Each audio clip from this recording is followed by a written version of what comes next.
sociales que nos ayudaron a promover el evento, al condado Miami-Dade por facilitarnos el espacio, el productor técnico de Patria de Martí, José Tarano, a Esther Galvez, que nos está ayudando a apuntar a personas para que ustedes puedan recibir toda esta grabación completa y posteriormente en nuestros eventos, que los tenemos frecuente, 1 o 2 cada mes, para que estén al tanto.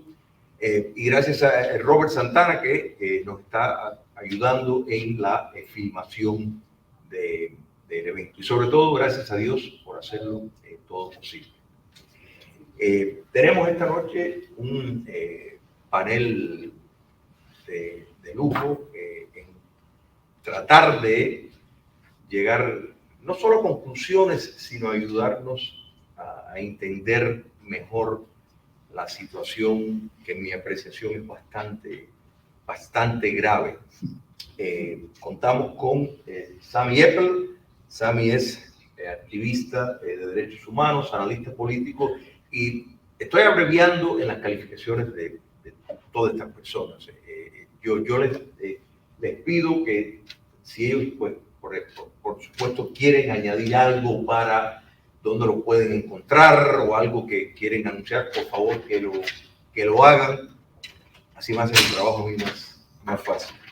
Fernando Wall, el director de la revista 1%, analista político y tiene un podcast a tranca limpia o puñetazo limpio, algo de ser un nombre de eso, de lo más. Y Joseph Hage, comentarista, analista político del Medio Oriente y terrorismo. Todos frecuentan los medios, todos conocen este tema y tienen una cierta sensibilidad acerca de ello, y por eso tenemos el placer de invitarlos. Vamos a empezar para no demorar. Y se está transmitiendo todo por Patria de Martí, lo pueden ver por el Facebook de Patria de Martí, por el canal de YouTube TV Libertad, en fin, diferentes plataformas que lo pueden ver. Sammy, por favor.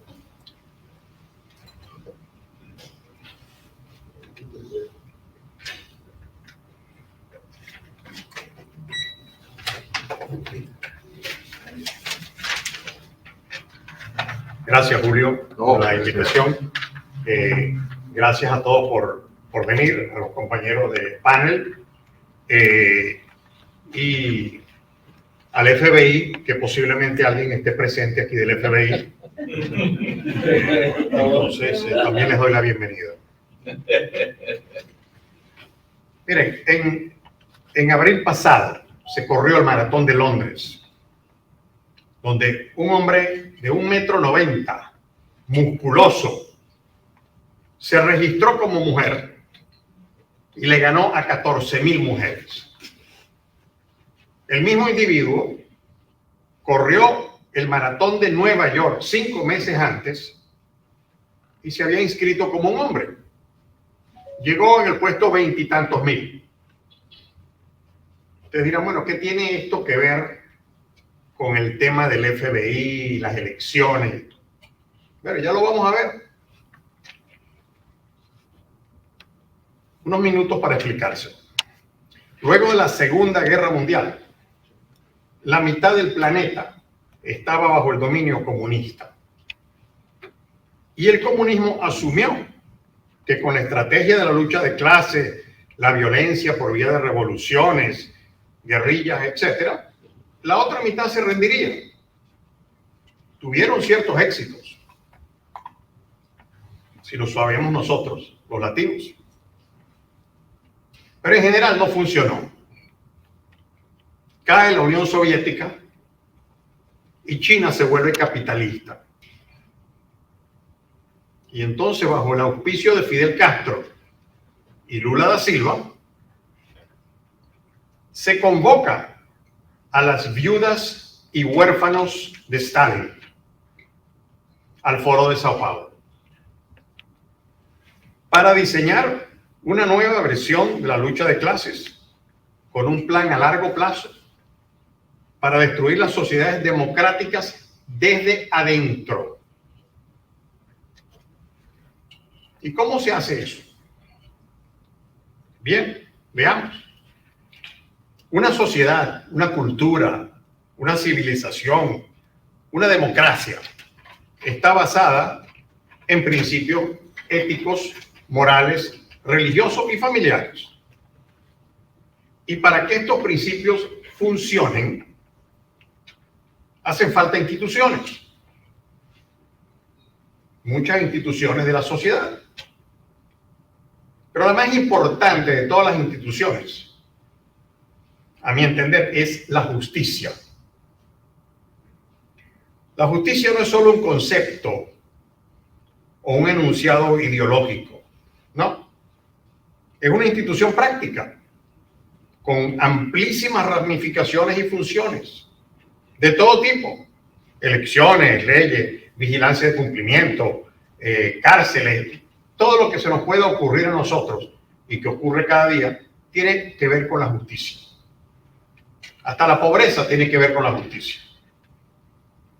Entonces, si se quiere destruir una sociedad, se debe destruir la justicia, que es el pilar fundamental de un Estado de Derecho. Entonces hay que dinamitar la justicia, hay que reventarla. Y de esa manera todo lo demás se derrumbará. Esto es lo que está pasando hoy en el mundo, aquí también en Estados Unidos. Aquí está pasando eso. Pero bien, para solo hablar de hechos recientes y no hablar mucho de la historia antigua, digamos, antigua del comunismo me refiero.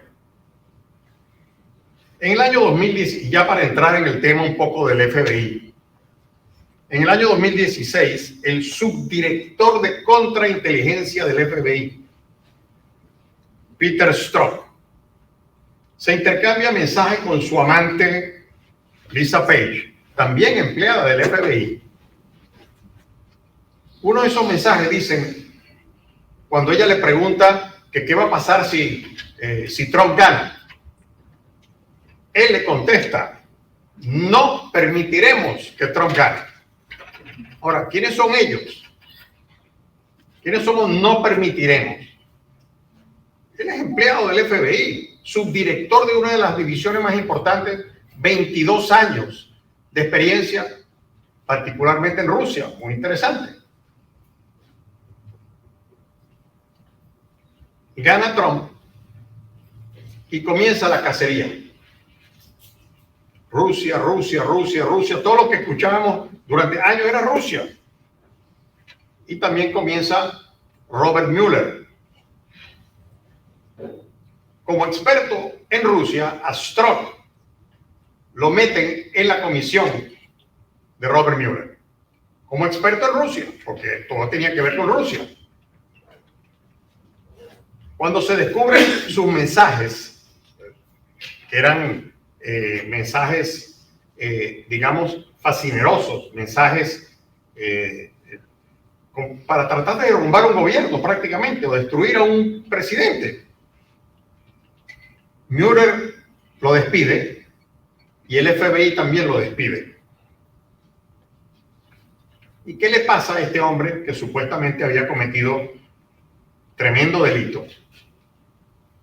Primero recibe millones de dólares para escribir un libro que no había escrito todavía.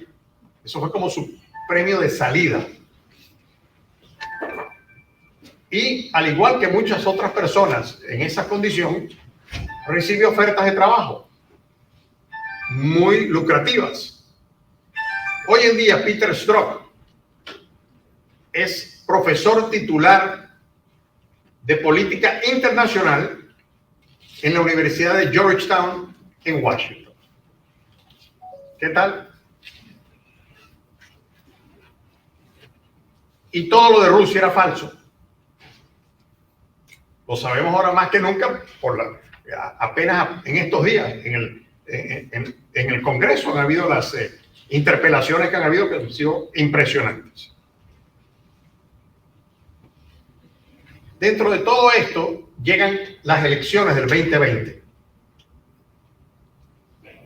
A los demócratas, que obviamente le querían ganar las elecciones a Trump, se les presenta un problema.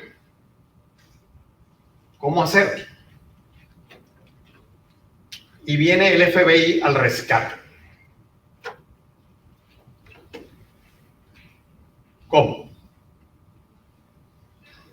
En diciembre del 2019, ya el FBI comienza a colaborar con Facebook y Twitter para bloquear ciertas cuentas. De casualidad. Y al mismo tiempo, desde diciembre del 19, tenían en su poder la famosa computadora de Hunter Biden.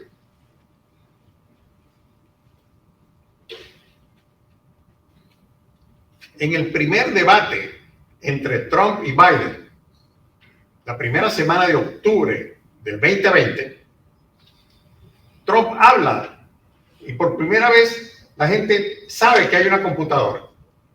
El FBI la tiene hace 10 meses, pero nadie sabía nada. Trump menciona en los debates, en el primer debate, que existe una computadora del hijo del presidente que contiene posibles pruebas que lo incriminan tanto a él como a su padre, el vicepresidente aspirante a la presidencia, en delitos. Biden lo niega. Ese debate lo ganó Trump. Ganó el primer debate. El segundo debate, que venía el 22 de octubre, ocurrió algo muy interesante. Que el 19 de octubre, 3 días antes del debate, aparece una carta firmada por 21 expertos y personal de inteligencia de alto rango en los Estados Unidos. 51. Perdón, 51. Qué casualidad, ¿verdad? En esa carta ellos dicen específicamente con respecto a la famosa computadora que Trump había mencionado, dicen, esa computadora es desinformación rusa. Bueno, lo están diciendo 51 expertos, incluyendo directores de la CIA y hasta del FBI antiguos. Bueno, ¿y qué pasó?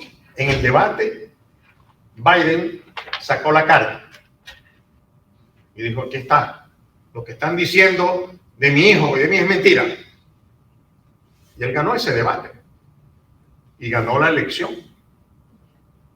No vamos a entrar en el tema de que si ganó o no ganó, pero ganó la elección. Ahora bien, todos esos 51, al igual que Peter Strzok anteriormente, fueron ricamente recompensados. Nos los ponemos a buscar ahora los nombres de cada uno de ellos y vamos a conseguir los que están en grandes empresas, en NGOs, en universidades, en centros de pensamiento muy bien pagados. O sea, aquí hay el negocio aquí es dinero. Y ahora, como casi una guinda de la torta, aparecen unos famosos formularios 1023, donde un supuesto informante ucraniano, oligarca ucraniano dicen que es, que dice tener 17 grabaciones, de las cuales 2 son en persona con Joe Biden, sobre cómo él lo sobornó. Yo no sé si eso es verdad. A mí me suena eso como una cortina de humo, porque las grabaciones no están, no se está diciendo, y esto lo trae el FBI, otra vez, el FBI lleva las 1023 al Congreso a decir, bueno, esto es lo que tenemos. Hay unas grabaciones por ahí, pero no las tenemos. Dice un señor que tiene grabaciones. Eso suena a una cortina de humo. Bueno, el tema es que estamos metidos en un grave problema. Ahora, se está socavando la democracia, se está socavando la libertad. A ver, ¿cómo y por qué se hace eso? Eso es así, cualquier cosa. Yo mañana me pongo a que yo quiero destrozar la democracia norteamericana y lo puedo hacer. Hay una cosa interesante que se llama DEI, D-E-I, las siglas en americano, en inglés. Es diversidad, equidad e inclusión. Se trata pues de la ideología de género, que yo diría que es la ideología de la degeneración en vez de género. Pero, ¿y de dónde viene esto? ¿Qué tiene esto que ver con la destrucción de la sociedad, con el FBI y con lo que estamos hablando hoy en día? Yo lo quisiera referir a algo que pasó en mayo del 2020. En mayo del 2020, Joe Biden y Bernie Sanders firman un memorando de entendimiento. Mayo 2020. 110 páginas. No es que era un pedazo de papel, eran 110 páginas. Yo me lo leí. Y eso, usted piensa que está leyendo una versión moderna del manifiesto comunista.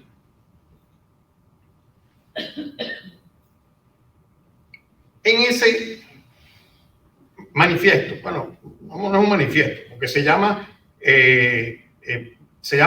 Biden-Sanders Unity Task Force. Se llama Recommendation, las recomendaciones. ¿Cuáles eran las recomendaciones? Eran 6 grupos de recomendaciones con 6 grupos y se mencionan quiénes son los que van a participar en cada grupo. Con su nombre y apellido lo podemos buscar hoy en día. Están todos metidos en los ministerios, en las Fuerzas Armadas, en el Congreso, están en todas partes. Todos los que montaron esta tramoya impresionante. Pero interesantemente, la primera recomendación, eran 6 en total, 6 recomendaciones grandes.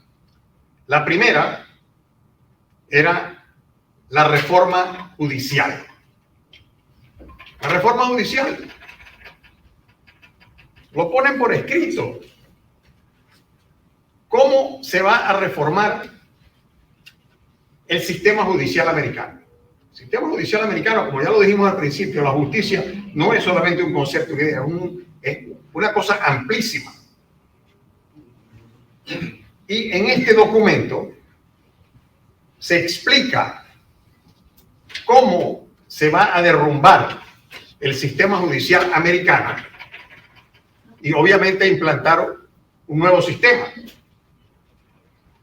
Ellos no que querían simplemente decir, bueno, vamos a derrumbar el sistema y no sabemos qué vamos a hacer después. No, ellos saben qué van a hacer después. Lo están haciendo hoy en día. Miren lo que está pasando en el sistema judicial americano. Miren a quién se acusa, a quién no se acusa, a quién meten preso, a quién lo dejan salir, a quién perdonan. Aquí está pasando algo muy grave. Yo creo que nos estamos enfrentando. Y yo sé que yo soy un poco pesimista, ¿no? Un poco. Yo no soy ni pesimista ni optimista. Yo soy fatalista. Yo creo que lo peor es lo que va a pasar. De esa manera no me voy a sorprender. Igual que no me sorprende lo que yo estoy viendo porque me leí el documento. Me leí el manifiesto comunista nuevo, firmado aquí y que está siendo implementado hoy en día en este país. ¿A qué nos estamos enfrentando? Básicamente al final de la civilización. Lo que conocemos hoy en día no lo vamos a reconocer mañana. No nos vamos a dar ni cuenta. pero yo igual les recomiendo, para que no los agarren tan de sorpresa, lo pueden ver en internet, no lo dejan bajar, es interesante. La única manera de conseguir este documento es en la página web de NPR, de National Public Radio. Ahí está el documento, todavía. Usted lo busca a otro lado y no lo consigue. Qué casualidad, no se consigue. Pero usted trata de bajarlo o de imprimirlo y no lo dejan. Inmediatamente, ¡paf!, lo botan. Pero en la computadora todavía se puede leer. Yo les recomiendo que si quieren estar, aunque sean enterados de lo que está pasando, yo sé que es casi un masoquismo pedirle a alguien que estudie cómo lo van a eliminar. O sea, que les voy a pedir que vayan ustedes a estudiar o a leer cómo es que su vida va a cambiar. No suena bonito, ¿verdad? Suena muy feo. Pero de todas maneras, se los recomiendo. Como un ejercicio, aunque sea un ejercicio que yo llamaría un ejercicio de fin de mundo. Porque si lo que está ahí lo logran hacer y lo están logrando, nos podemos despedir de un acto como el de hoy, por ejemplo. No lo podríamos hacer. Yo no podría venir aquí a hablar. Igual que yo en mi Venezuela natal, me tuve que ir luego de haber escrito 20 años en la prensa venezolana, porque yo no podía seguir escribiendo, a menos que yo quisiera terminar el resto de mi vida en una jaula. Y vine supuestamente hace 7 años a este país de libertad, de democracia, y veo que eso se está derrumbando. Y obviamente me preocupa. Y a ustedes también les debería preocupar. Muchas gracias.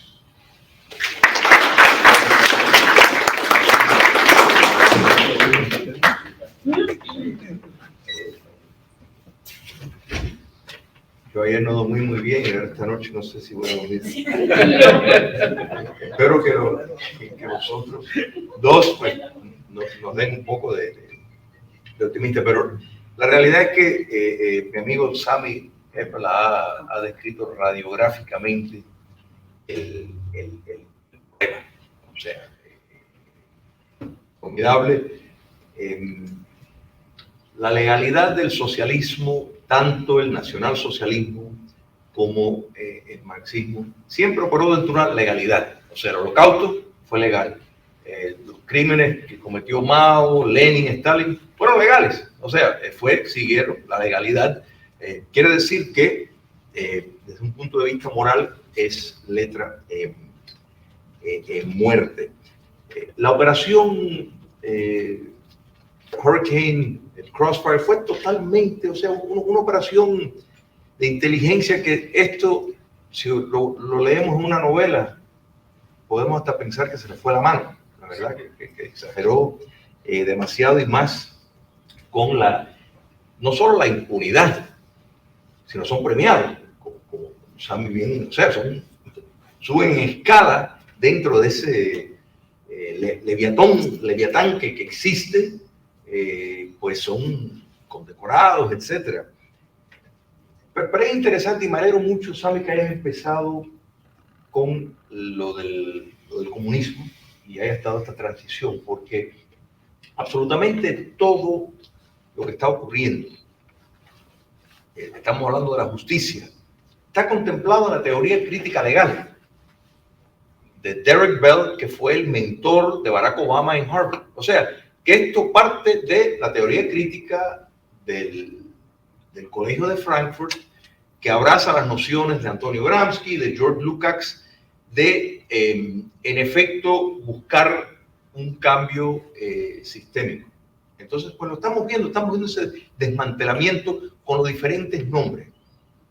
La teoría crítica queer, ideología de género, teoría crítica de la raza, todo parte de lo mismo. Ellos no quieren ni tratan de distanciarse de la conexión del marxismo, pero están ahí, son irrefutables, y lo estamos viendo en práctica. Y me alegro muchísimo que hayas mencionado ese entendimiento porque a Sanders le robaron la nominación del Partido Demócrata. Recuerden que le estaban dando la información, las preguntas a Hillary, porque sabían que Sanders era demasiado vocal. No es que discrepaban con su objetivo, pero muy vocal. Y pues fue comprado fácilmente y le dieron, o sea, lo acomodaron en lo que él quería. Bueno, ahora Fernando Godo.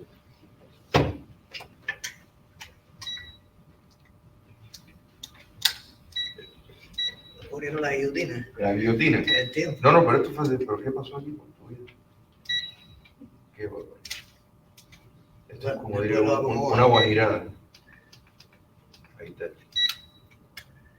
Muy buenas noches a todos y gracias por venir. Yo sé que es un horario que no conviene mucho. Miren, cuando vamos a hablar del FBI, tenemos que ver un conflicto ético que hay en la propia existencia del FBI. ¿Se escucha? Sí, ¿no? Estados Unidos es una república. Basado en eso, las personas como yo, que somos amantes de la menor intervención posible del gobierno, mientras más pequeño sea el gobierno, más libertad hay. Basado en eso, tienen un conflicto ético con la propia existencia. ¿Es legal el FBI? O sea, se pueden tomar fondos públicos para financiar una institución como esa. Los estados pierden su independencia de decisión con una entidad como el FBI. Eso por una parte, el tema de los fondos públicos. La otra es el riesgo que corres en términos de esto, porque todas estas organizaciones que se financian con fondos públicos al final tienen un coste socialista. Corres el mismo riesgo lo que está pasando con el sistema de educación, por ejemplo. El sistema de educación está siendo financiado por todos nosotros para adoctrinar a los niños en una ideología socialista. Se va a transformar el FBI en una policía política que va sencillamente a perseguir a ciudadanos que tengan una opinión. Para caer en el tema, lo primero que tenemos que ver es por qué el FBI tiene tanto poder. Tenemos que partir de ahí. ¿Y de dónde salió? El FBI supuestamente surge dentro de tantas ideas que hubo. Una de ellas fue el problema que había del movimiento anarquista en los Estados Unidos, que había cometido atentados en varios lugares, pero incluso a uno de los presidentes aquí, a McKinley. Y entonces viene la idea esta de ver cómo podíamos asegurarnos, entre comillas, que generalmente sale de un grupo de personas que después quieren tener un control de ciertas cosas, como pasó, por ejemplo, con la Reserva Federal y el tema de los bancos. Y se empieza a crear como un departamento de inteligencia que se llamó inicialmente así, después se le pone departamento de investigación, hasta que se le añade el nombrecito que es el que le pone ahí, que trae la controversia, que es el federal. O sea, una entidad federal de investigación. ¿Les veía? Y Estados Unidos cambió mucho cuando llegó la presidencia de Roosevelt. Este hombre que al principio, que es Hoover, que lleva toda la historia de esto, que venía ya de los años 20. Él, entre otras cosas, vio el surgimiento del comunismo en el mundo. De hecho, escribió un libro que se llama Maestros del Engaño, donde él habla ahí de muchas cosas interesantes. Me voy a referir al libro después, porque el libro ya lo escribe, creo que se publica ya a finales de los años 50, cuando él ya, tenía toda una carrera en el FBI. Pero cuando él ya llega, incluso que se pone a trabajar en este departamento, estoy hablando al principio de los años 20 y un poquito antes incluso, él toma ahí a una persona como su asistente, de apellido Gandhi, casualmente, que a la que siempre le dijo así, nunca le dijo que su nombre de pila, a pesar de que estuvo 54 años con ella. Y esta señora y otro señor que se llama Clyde Tolson se transforman como los pilares de esto del FBI. O sea, el FBI pasa a ser como un ente piramidal que todo tenía que llegar arriba, todo tenía que llegar a Hoover. Y Gandhi, la secretaria, la asistente, como quieran llamarle, era como el muro entre Hoover y todas las demás personas. A Hoover ya lo nombran director antes de que se llame FBI, el presidente Coolidge. Fue un presidente republicano que llega a la presidencia cuando se muere. Hay controversia con la muerte de Harding también. Vamos a decir que murió Harding en 1923. Llega Coolidge y después ya nombra a Hoover director de esta organización que ya después en 1935, ya estamos hablando de época de Roosevelt, llega a ser lo que es el FBI. Ahora, el país había cambiado desde 1933, 4 de marzo, que Roosevelt toma la presidencia. Cambia en muchas cosas y en un sentido hacia el socialismo.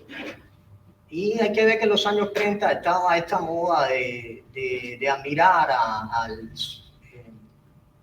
llamado fascismo corporativo, como quieran llamarle, era socialismo igual. Y Roosevelt empieza a implementar muchas de estas cosas. Aquí hay colega que habló de sistema judicial, lo importante que era robar ese sistema judicial. Ahora, actualmente, bueno, Roosevelt quiso ampliar los jueces de la Corte Suprema a 15, cuando gana la presidencia por segunda vez. En venganza a que los jueces la habían declarado inconstitucionales de la Corte Suprema, muchas de las cosas que él había propuesto, que de hecho eran fascistas, era de corte fascista. Quiso remodelar el país, incluso la economía. Los pollos en Nueva York se vendían al precio que decía el gobierno, no podía vender a otro precio. Puso un general al frente de eso, que se llamaba Hugh Johnson, que era un general del sur. Y todo esto cuando ya él gana la presidencia, viendo que en el año, precisamente en 1935, varias de estas medidas fueron declaradas inconstitucionales por la Corte Suprema, que tenía 4 jueces, que le llamaron los 4 jinetes del Apocalipsis, porque eran los que le refutaban las cosas a Roosevelt, contra los otros que eran los 3 mosqueteros, pero eran menos. O sea, esos 7 votaban fijos, los 3 mosqueteros a favor de Roosevelt y los 4 jinetes del Apocalipsis en contra. Pero Hoover, cuando ya es nombrado en el 35, tiene que apuntalar ese poder. Y hay 2 hechos que son, digamos, menos conocidos que son los que lo apuntalan a él, que es la guerra contra el crimen, pero específicamente con una pareja de delincuentes, que era una banda. Uno era un lituano apellido Karpis. El nombre ahora se me va, creo que era Alvin.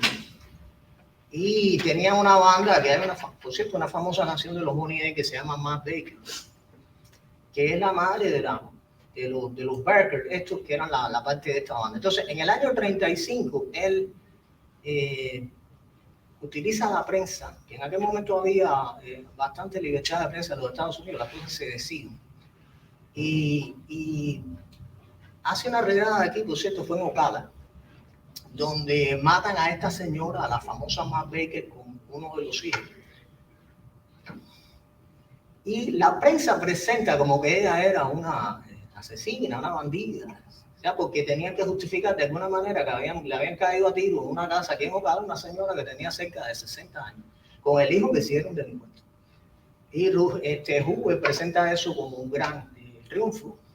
Y al año siguiente New Orleans arresta al lituano, acá, que toda esta gente terminan como cumpliendo, fueron a Sing Sing, a cárcel en los Estados Unidos, cumpliendo largas condenas, y los otros fueron muertos. Pero sale Hoover y emerge de ahí, a partir de que se aprovecha de las políticas de Roosevelt de ampliar el gobierno para aprovechar y que el FBI se fuera convirtiendo en una cosa cada vez más grande a partir de los fondos que le dan. Esto fue clave en el surgimiento del FBI. Para entender el poder que tiene el FBI hoy en día, tienen que entender cómo llegó a ser esa tubería de absorber fondos públicos que le permitió a Hoover crear un aparato, desde luego que era un hombre muy eficiente, un aparato con una eficiencia tremenda, y empieza a controlar prácticamente a todo el mundo dentro de los Estados Unidos. Pero ¿cuál es la diferencia? La diferencia es que Hoover, aun cuando era un presente en el FBI y todo pasaba por él, él no utilizó nunca eso para atacar a un partido en particular. Y aquí hubo un momento que los partidos no se distinguieron mucho. Déjame decirle, ya lo decía el mismo economista Milton Friedman, sobre todo cuando llega Roosevelt ahí, el país empieza, no sé, los que no se dieron cuenta, no sé cómo, a encaminarse hacia el socialismo en Estados Unidos. Empieza a crearse una serie de cosas, bueno, que no voy a enumerar, incluso la SEC para vigilar los negocios. Y Roosevelt se pasa ahí 4 periodos. Bueno, en el 4º periodo se muere enseguida que lo eligen. Pero en todo eso, Hoover incuestionable al frente de ese monstruo que cada vez iba creciendo más el poder. Por suerte, Hoover era anticomunista y sí vio todo el peligro del comunismo, de lo que pasó después de la Guerra Mundial, y apoyó, bueno, en un momento dado, vio y estuvo junto con McCarthy en esto, hasta que después vino la cacería de brujas contra el propio McCarthy, que es otro tema, no me quiero mucho del tema del FBI. Y en todo ese tiempo, este señor Patrick Olson, que era como su mano derecha, y la señora esta, Gandhi.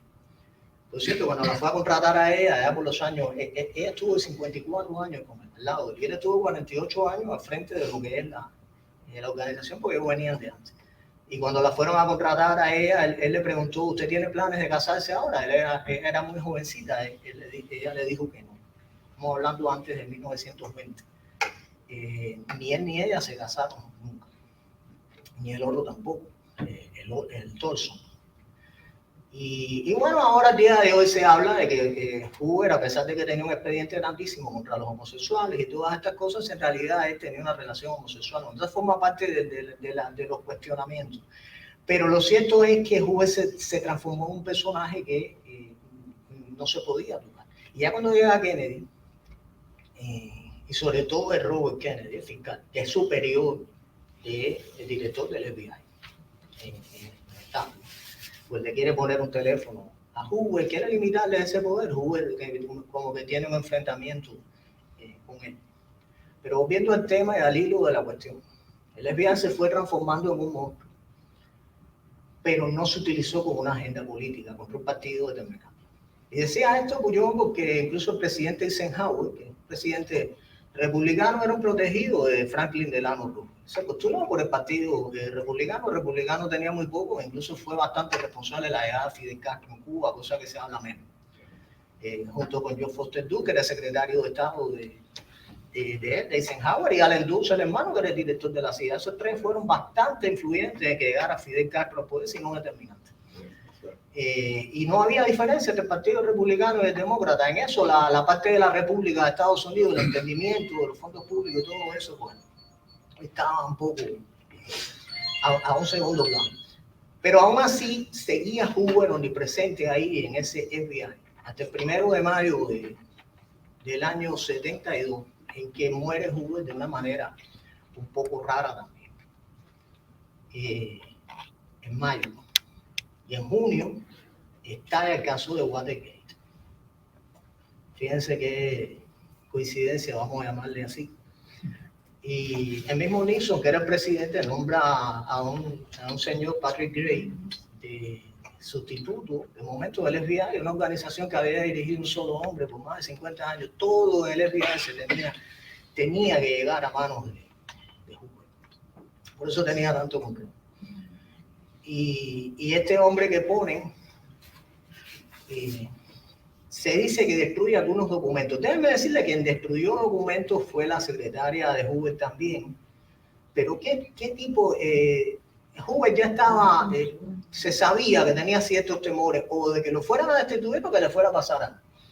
Y por eso mandó a esta mujer, que era su brazo derecho, a que se llevara muchos documentos para su casa. Estamos hablando de los documentos famosos de los presidentes que se llevan. Roosevelt tenía una serie de cosas acumuladas que se fue llevando poco a poco, eso no fue cosa de día. Y cuando se muere Hoover, Torson, el famoso hombre que estuvo al lado de Hoover toda su vida, se iban de vacaciones juntos, estaban juntos, se decía que tenían una relación, eso al final nadie lo ha podido probar, pero se dice con fuerza. Llama a Torson a la secretaria, a Gandhi, y le dice, mira, murió Hoover, ahí tienes la lista D.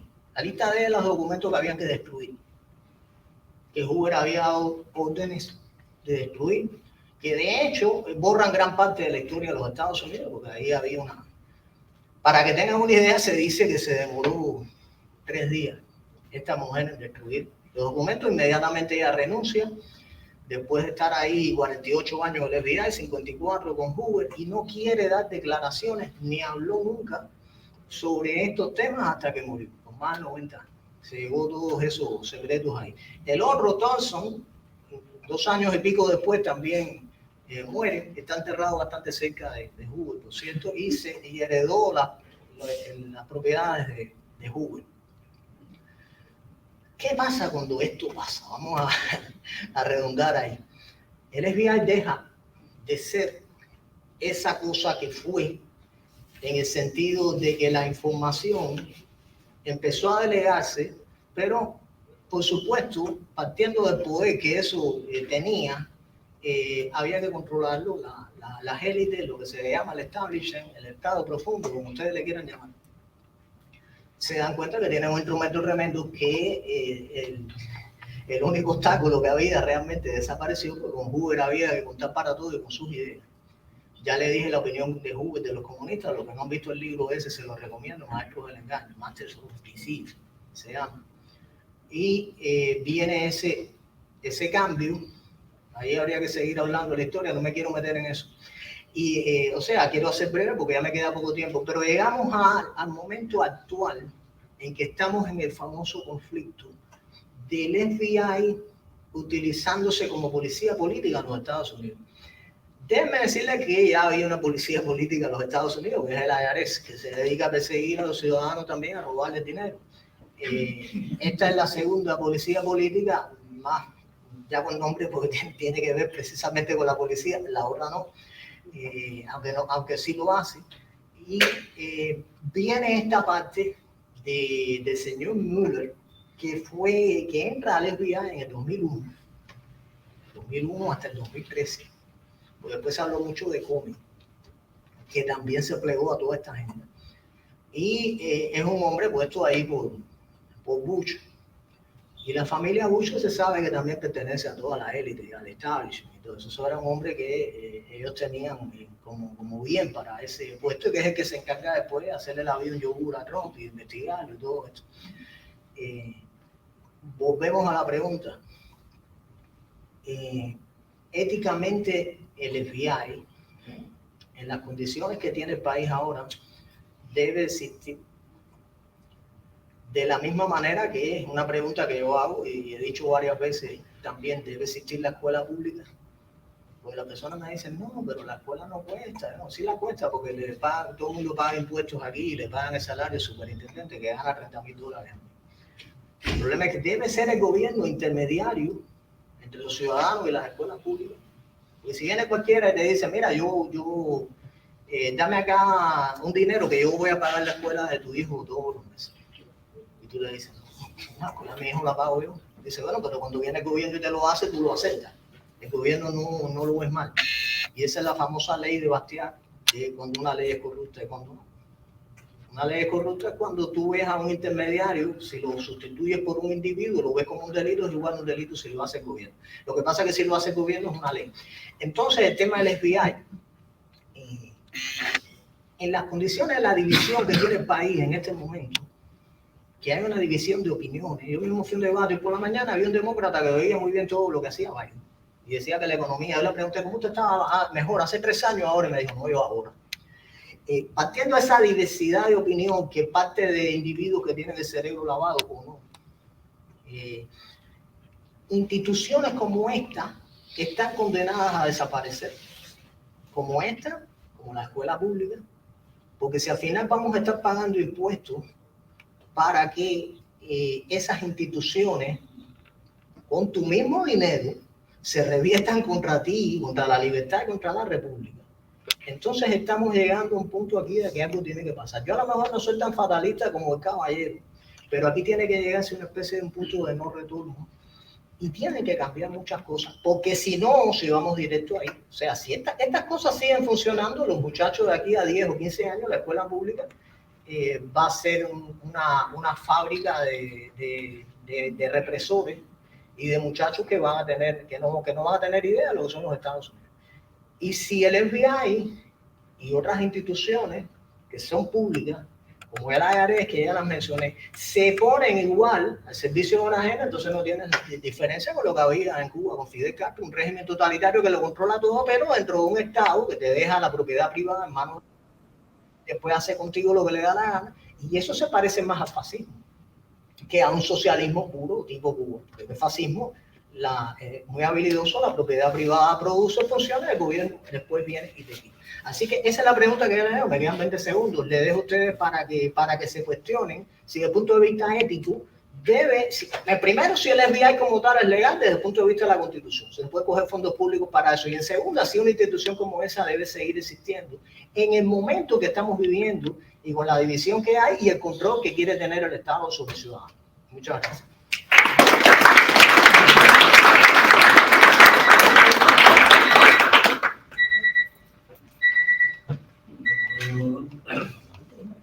Si me ven más relajados que los que vienen a menudo, es por esto.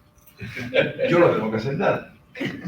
¿Viste? Está marcando los inventos. Yo no sé cómo me demoré tanto para poner años yo pasando trabajo, siendo el malo, parando aquí. Hiciste un recorrido formidable, sí, y haciendo esa conexión. Mencionaste Hugh Johnson, un admirador del sistema soviético, la estrategia de Franklin Delano Roosevelt para lograr lo que hemos oído, lo que todavía en estos días quieren hacer, convertir la rama judicial en una extensión de la rama legislativa, siempre y cuando ellos controlen la rama legislativa. Y de Eisenhower es lo que pudiéramos decir un Rhino Boy. Y sí, es uno de los grandes responsables porque Fidel Castro está en el poder. Fue negligente y permitió que la desinformación soviética pues avanzara, ignoró determinadas corrientes de otras agencias de los Estados Unidos que le estaban diciendo esto hay que sacarlo, lo ignoró. Él empezó el gran problema. La educación pública, y por medio del control que tienen los sindicatos, que son en efecto milicias revolucionarias hoy en día, son centros de adoctrinamiento. Yo creo que esto, que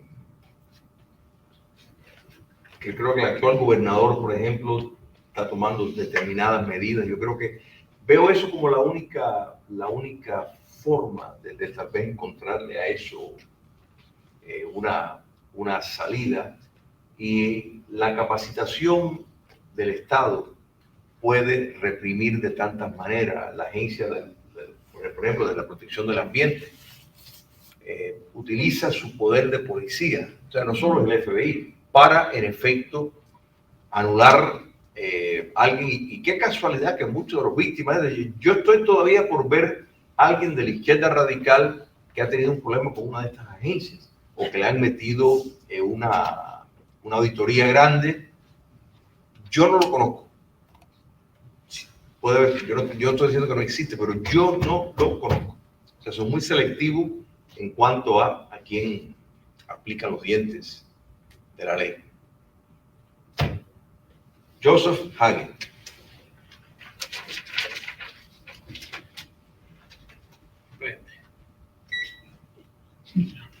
Y así pasa la vida. Buenas noches a todos, saludos a los compañeros, gracias por estar aquí. Estamos hablando de las instituciones de inteligencia que son gubernamentales. Se supone que deben de ser evaluadas igual como las empresas públicas, de acuerdo a sus éxitos y sus fracasos. Las agencias de seguridad nacional, como la FBI en este caso, deben ser sometidas, todos sabemos, al estricto escrutinio del Congreso para asegurar que no haya abusos de poder. De lo contrario, no nos distinguimos nada de los países corruptos o autocráticos. Algunos líderes de las agencias de inteligencia de Estados Unidos han usado sus estados para plantar desinformación agresiva para socavar las autoridades, empezando desde el presidente hasta otras autoridades. Entre ellas, hubo influencia sobre las elecciones. Consideramos el primer caso del director de la inteligencia central, James Clapper, y el director de la FBI, aquel tiempo, James Comey, usaron sus cargos para socavar a un presidente electo que se llama Donald Trump en enero del 2017 al filtrar información de una supuesta complicidad con Rusia a la prensa estadounidense.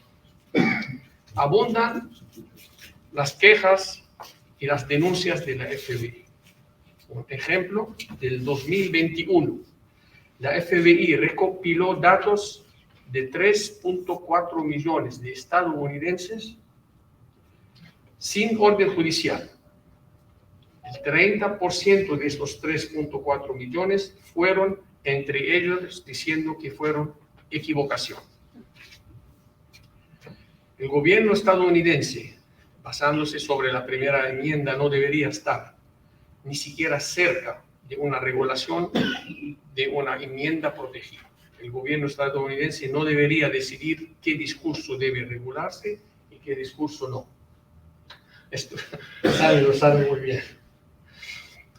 Las evidencias parecen abrumadoras. Las fuerzas del orden han actuado de una manera que mejora sus capacidades y erosiona los derechos de los ciudadanos estadounidenses.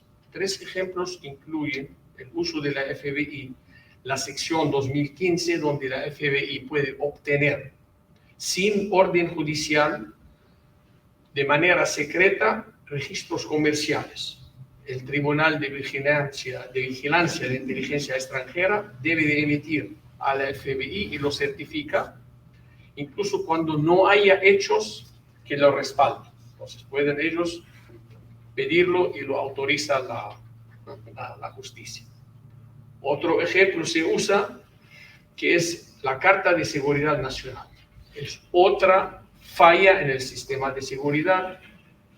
Estos pueden ser emitidos por la FBI sin una orden judicial. Y esto se usó mucho durante la búsqueda de la rama de Rusia en contra del señor Trump. Pero el uso de estas cartas fue masivo empezó en el año 2000 y fue masivo porque fue cuando empezó y se emitieron entre 8.000 a 8.500 cartas de este tipo. Pero entre el 2003 y el 2006 aumentó a 192.000. Quiere decir que la FBI ha pedido investigar a personas, sus antecedentes, doméstico, internacional, a 192.000 personas sin orden judicial. Podría ser cualquiera de nosotros. Hay otra orden que se llama orden de clandestinidad y espionaje. Otra orden que pueden usar las agencias de inteligencia que no tiene que pasar por una orden judicial. Y esta es más fuerte de las 2 anteriores, porque esta permite entrar a su casa, a la mía, a cualquiera, registrar las computadoras, confiscar el teléfono, sin decirle al titular por qué lo hicieron. ¿Cómo se desarrolló esto? El informe del inspector general del Departamento de Justicia sobre el desempeño de la FBI en las investigaciones de Russiagate, como lo llamaron, brinda un excelente ejemplo. Glenn Greenwald, que entonces escribía para una publicación que se llama The Intercept, caracterizó el informe y señaló en 2019 lo siguiente: el engaño y las actividades políticas de estos profesionales de inteligencias y sus facilitadores cómplices en los medios de comunicación. Esto es bien importante porque mencionó Sami el acuerdo que tenían con las redes sociales como Facebook, Twitter, etc. Además, los cómplices, los 50 retirados ex oficiales de inteligencia, deberían, después de este informe del inspector general, deberían de perder primero los que están trabajando en sus puestos, y los que no están trabajando, al menos perder el lujo de tener seguridad para recibir informes secretos. porque hay unos que lo tienen todavía. El exdirector de la Inteligencia Nacional, John Ratcliffe, calificó la carta de interferencia electoral, la carta que firmaron los 51 oficiales de inteligencia, dijo que había dañado la seguridad nacional al incriminar injustamente a otro país como Rusia, y afirmó que el secretario de Estado, Antony Blinken, debería renunciar o ser acusado. Claro, no pasó ninguna de las dos. El informe del inspector general documenta múltiples instancias en las que la FBI, para convencer a un tribunal del FISA de que le permitía espiar a ex agentes de la campaña de Trump, Carter Page, durante las elecciones del 2016, manipuló documentos, ocultó evidencias cruciales y promocionó lo que se sabía que no era confiable, afirmando información totalmente falsa. Mencionando a todo lo anterior, mi reflexión es y sería la siguiente. Agregaré mi voz a la suya en apoyo a los congresistas y senadores que piden urgentemente reformar el Buró Federal de Investigaciones, porque en nuestra sociedad y se han formado y sobrevivido todos estos años sin disturbios y transferencia pacífica de poder, simplemente porque había orden y separación de poder. Muchos no lo quieren reconocer, pero las evidencias muestran que hubo interferencias en las elecciones del 2016 y del 2020, y seguro habrá intentos en el 2024. No podemos, con el pretexto de avanzar ideologías y políticas progresistas, permitir que avance la ideología de género a costa de Dios, que avance a costa de la familia y que avance a costa de la patria. De lo mismo, no podemos avanzar la política del medio ambiente a costa de nuestra economía y de nuestra productividad. El liderazgo de las agencias de inteligencia son nombramientos políticos, pero por siglos estos líderes estaban al servicio de la patria y no al servicio del amo político. Esto debe de cambiar inmediatamente. Las reformas deben de responsabilizar a los que fallaron y crear un sistema más efectivo para monitorear estas agencias. De lo contrario, no podemos presumir más separación de poderes en lo que se llama la democracia ideal. Hasta ahora nuestros representantes están investigando y reaccionando a lo que pasó durante estos últimos 6 años. Pero es tiempo de acción. De nuestra parte, comunicarnos con nuestros representantes, y es tiempo de acción de nuestros representantes hacia estas agencias. Lo que pasó no es equivocación. Lo que pasó fue parte de un plan para convertir al sistema de una república constitucional con separación de poderes por un sistema autocrático, llámenlo socialista, llámenlo comunista, llámenlo lo que sea, pero un sistema autocrático presidencial dirigido por agencias de seguridad. Si no actuamos lo antes posible, llegará el momento que no podremos actuar. El doctor Alan Dershowitz, un reconocido abogado, profesor en la Universidad de Harvard, escribió un artículo a donde preguntaba hace pocos días, ¿por qué Donald Trump no puede conseguir un abogado de primer nivel? Voy a citar 2 frases del artículo que nos resume si el presidente Trump, con toda la fortuna que tiene y todo el poder a su alcance, le están haciendo la vida imposible. ¿Qué pasaría si uno de nosotros se enfrenta a esta misma justicia que está conjugando con las agencias de inteligencia? El señor Dershowitz responde su propia pregunta en el último párrafo y dice: hay sugerencias inquietantes de que entre las razones por las cuales los abogados están rechazando el caso del señor Trump es porque temen represalias legales profesionales. Luego termina su artículo diciendo: los casos difíciles pueden generar malas leyes, pero los casos partidistas ponen en peligro los derechos constitucionales. Debemos hacer todo lo posible para asegurar que todos los acusados, incluido Donald Trump, obtengan la representación entusiasta a lo que la Constitución da derecho a todos los estadounidenses. Gracias.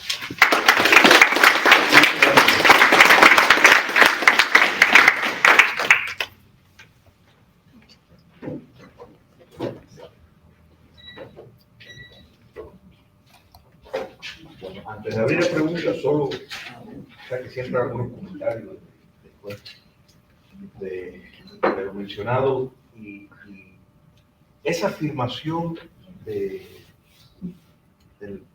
profesor Dershowitz es una realidad, y fíjense si vieron parte del testimonio del señor Durham en el Congreso.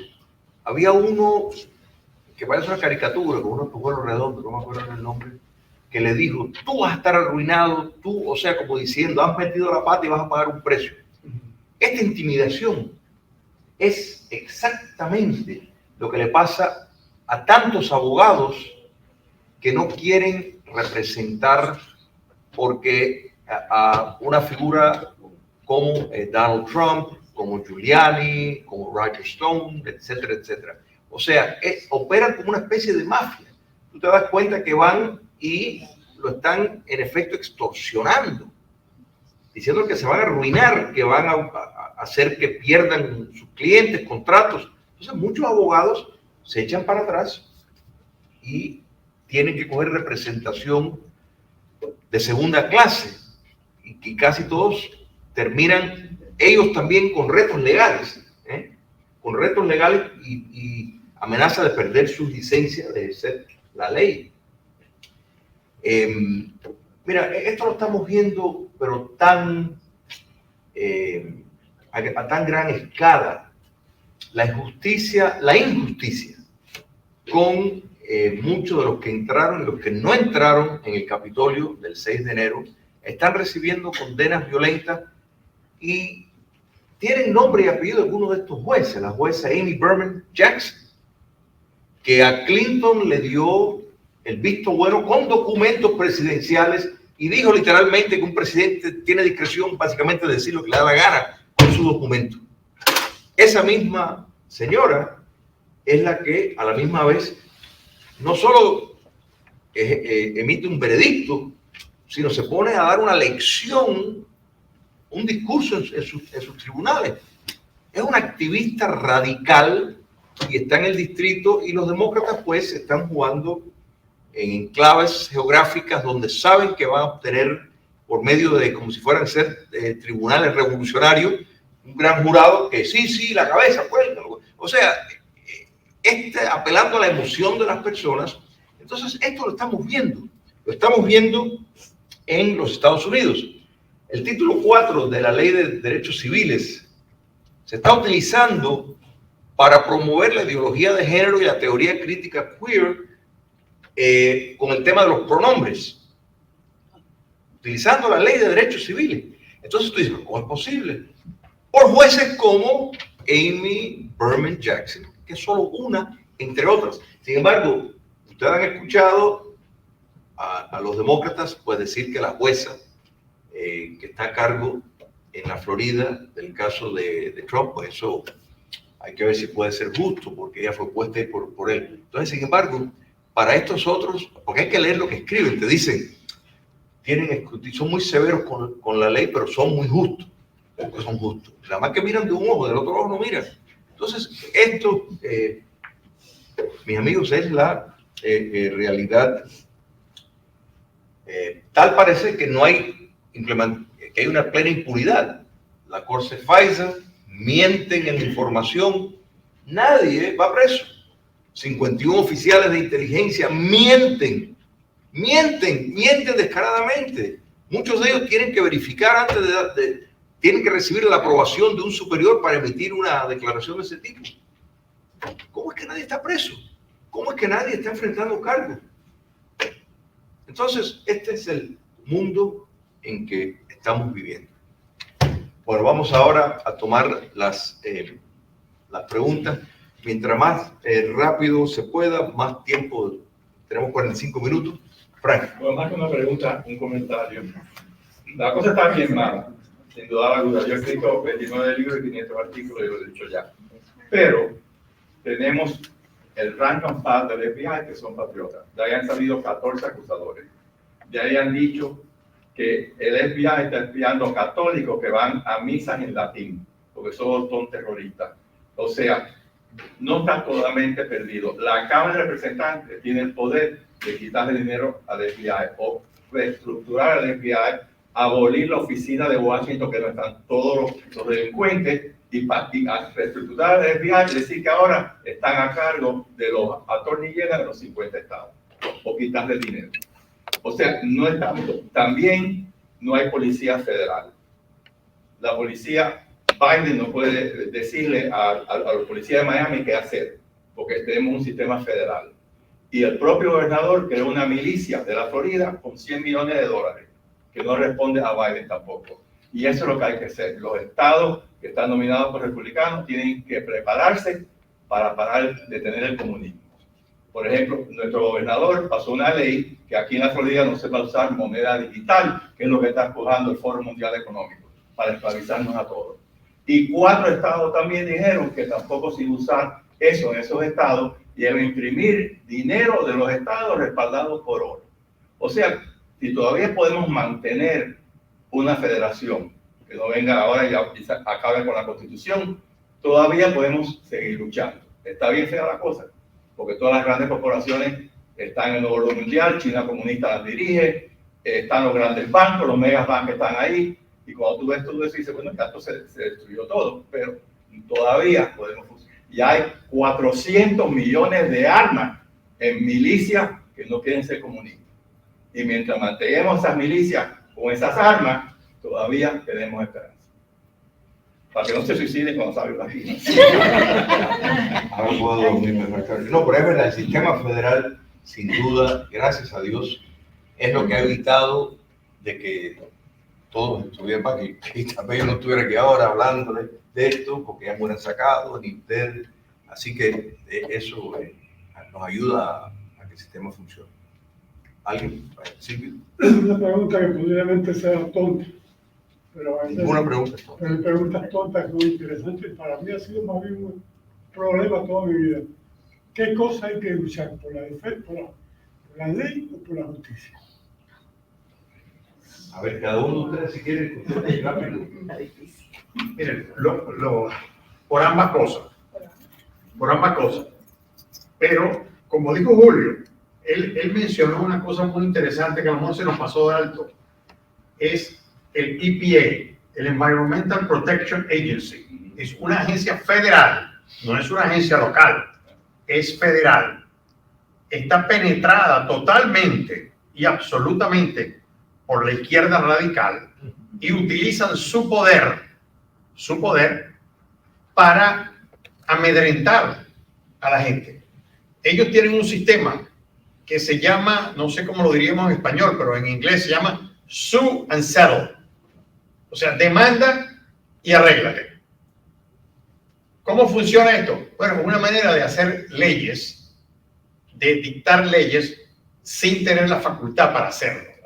Entonces yo demando a la EPA porque, digamos, no, van a hacer una carretera y hay una guarida ahí de ardillas. Entonces hay que cuidar a las ardillas. Entonces yo voy y demando al EPA y le digo, no se puede hacer la carretera. Resulta que entonces el EPA hace un arreglo con el que va a fabricar la carretera o la va a hacer para que se desvíe, etcétera. Y eso queda entonces como una regla a futuro para poderla utilizar no solamente contra una cuestión como hacer una carretera, sino contra una compañía que tiene que hacer algo, como usted que quiere hacer un arreglo en su casa, por ejemplo, Usted quiere hacer un arreglo en su casa ahora, el EPA tiene que aprobarlo. Uno de los permisos hoy en día de construcción de cualquier tipo pasan por el EPA. Entonces, ahí tienen el poder. Y entonces, eso también hay que cuidarlo. Correcto, correcto. Yo voy a hablar de la pregunta. En teoría, no hay que luchar ni por la ley ni por la justicia. Aquí hay una constitución que ya abarca eso. Tenemos 3 derechos que son naturales, que los reconoce la constitución, que son la vida, la libertad y la propiedad. Ese problema que usted menciona es grave. Si yo quiero hacer algo en mi casa, no lo puedo hacer, tengo que pedirle permiso y la propiedad mía. Hay un sistema judicial que está para proteger esos derechos. Ya está escrito en la Constitución. No hay que hacer una revolución como se hizo aquí para poner eso en papel. Ya está, lo que hay que hacerlo cumplir. Somos una república. El gobierno no da esos derechos y mucho menos los puede quitar. El gobierno no está para dar derechos. Los derechos los tenemos al nacer. El problema es que no se sabe aquí, y los mismos republicanos ni siquiera saben cómo funcionan los Estados Unidos. Y porque Estados Unidos es una república, no es una democracia. Al no darte derechos, ni podértelos quitar, entonces ya todo está reconocido y el sistema judicial queda para limar esas asperezas que puedan presentarse entre ciudadanos particulares. Ahora hago un negocio con cualquiera y me estafan y vamos a la ley. Y la ley decide, pero no puede decidir parcialmente. Tiene que decidir por lo que está en la Constitución y por los derechos de cada cual. En la medida en que yo violo el derecho de alguien más, estoy violando los derechos de esa persona. O sea, mis libertades terminan donde empiezan las de la otra persona. El problema es que aquí se ha olvidado cómo funcionan los Estados Unidos. Aquí, y la primera gran daga a la Constitución es el ataque constante a la propiedad privada. Donde no hay propiedad privada, no hay capitalismo. Y eso pasa aquí constantemente. Y no por gobernadores demócratas. Los demócratas lo hacen también, por supuesto que su génesis y su esencia, un demócrata no puede vivir sin programas sociales, sin promesas, y sin tener que coger dinero de alguna parte, entiéndase, de la propiedad de las personas o de los negocios, para prometer ciertas y determinadas cosas. Pero los republicanos no están muy bien tampoco en ese examen. En ese examen. Tú tienes aquí ahora mismo, yo digo que el gobernador DeSantis, por ejemplo, ha hecho muchísimas cosas buenas, pero el gobernador DeSantis en el tema de la propiedad privada tiene notas de 0 también. Tú estabas el día, Frank, que vino DeSantis a la brigada y habíamos 5 personas ahí. Exacto. Ahí no había nadie, porque hubo un desenchuche. DeSantis venía a postularse para gobernador. Y por alguna cosa del destino nadie se enteró. Y habían ahí 5 o 6 personas y nos sentamos en una mesa. Y yo le dije, yo era representante de Ted Cruz en la campaña presidencial, el vocero de Ted Cruz en la Florida. Y yo le dije, cuando usted no elija gobernador, usted va a hacer algo por el problema de reducir el gobierno. Y él me dijo, sí, por supuesto, eso se va a hacer, el gobierno tiene que ser pequeño. ¿Ha hecho algo? No. El gobierno de Dallas hace más grande ahora que cuando DeSantis cogió la gobernatura. Si muchos estados quisieran un gobernador como Ron DeSantis, eso yo no lo digo. Pero el problema es que los republicanos tienen que acabar de darse cuenta de lo que es la propiedad privada en los Estados Unidos. Mientras no se den cuenta de eso, no van a poder gobernar en consecuencia. Y vamos a estar hablando de la ley, de la justicia, de esto y de lo demás allá. Mientras no se defina lo que es la república. Por eso es que la república es república, no es democracia. Porque los derechos no se deciden por democracia. Los derechos individuales no se deciden por democracia. Si ahora el resto, esta parte de aquí del público que yo aprecio mucho, que son más, quieren hacer algo que atente contra los derechos de ustedes, no lo pueden llevar a votación. Y aquí el gobernador ha permitido, por ejemplo, que se lleve a votación en el 2020 una cosa que se puso a la hora de votar, de que si había que pagarle 15 pesos la hora, 15 dólares la hora, los negocios. Eso viola la Constitución. Eso no puede ir a una boleta electoral. No, porque recogieron no sé cuántas firmas. No, tú no puedes firmar atentando algo que atenta contra los derechos individuales de aquí más. Tú no puedes firmar un papel que diga, yo quiero que le paguen $15 la hora a un dueño, que aquel que es el dueño del negocio te dice, bueno, el negocio es mío, yo no voy a pagar $15 la hora, yo pago lo que yo quiera. Lo que produzca el negocio, y la persona está libre de trabajar ahí o no. Eso es capitalismo, eso es libertad, y eso es defensa de la propiedad. Pero en el primer momento, por ejemplo, esa es una, le puedo decir a De Santis, le podría decir mucho, y los estados demócratas, por supuesto, están peor. Pero el primer momento que tú aceptas que vaya a la boleta y que los ciudadanos voten por una cosa que atenta contra los derechos individuales de muchísimas personas, tú no estás en una república, estás en una democracia. Y la democracia no funciona como sistema de gobierno por eso mismo. La democracia funciona para alguna cosa, para elegir al presidente. Sí, nos reunimos todos aquí, cuando ustedes quieren que gane yo quiero que gane el otro. Pero cuando se trata de derechos, el gobierno no da ni quita derechos. Ni el gobierno ni ninguna persona puede dar ni quitar derechos ahora. Todos tenemos los derechos al nacer y tienen que ser reconocidos y punto. Esos tres nada más. Los demócratas son una fábrica de crear derechos. Derechos de los gays, de los inmigrantes, de nosotros, de los azules, de los colores.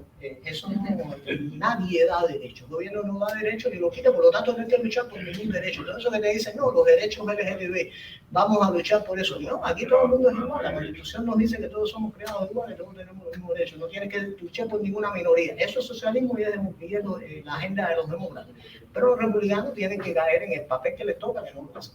Eso, antes de tomar la próxima pregunta, quiero resaltar, eso es una de las tácticas que estamos viendo, referéndums que apelan a la emoción. Y fíjate que muchos de los que porque les pagan por hacer eso, ustedes lo han visto, están en la universidad, están recogiendo firmas para legalizar esto, para lo otro. Entonces, ¿qué es lo que te dicen? Si tú le dices, no, yo no estoy a favor de eso, dicen, bueno, pero esto no quiere decir que usted está a favor o no, sino vamos a dejar que el pueblo decida. Pero es que eso no es la idea, eso es evadir responsabilidad. ¿Para qué son los representantes?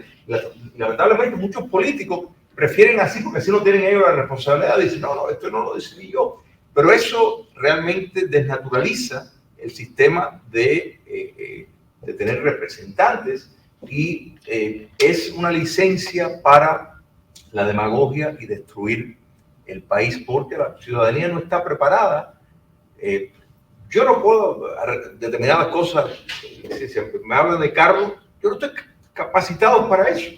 ¿Cómo yo me voy a poner a elegir, no, el carro debe tener tal carburador o no? No, pero buscan tocar las emociones, ahí está la cosa.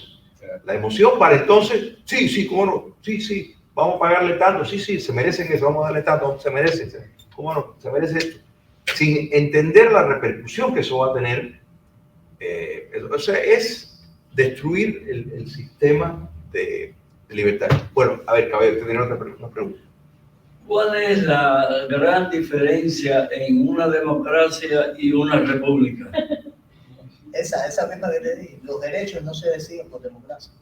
La república te dice que no hay democracia para decidir sobre los derechos individuales. No puede ser por la opinión de unas cuantas personas. Decía Von Mises, el hecho de que la mayoría de las personas crean que una cosa es así, no significa que sea cierta. Y entonces tú lo que tienes es que delimitar, cuando vamos a decidir algo, si eso afecta a los derechos de alguien más. Si no afecta a los derechos de alguien más, se puede decidir por democracia. Por ejemplo, elegir a un alcalde aquí en Miami-Dade.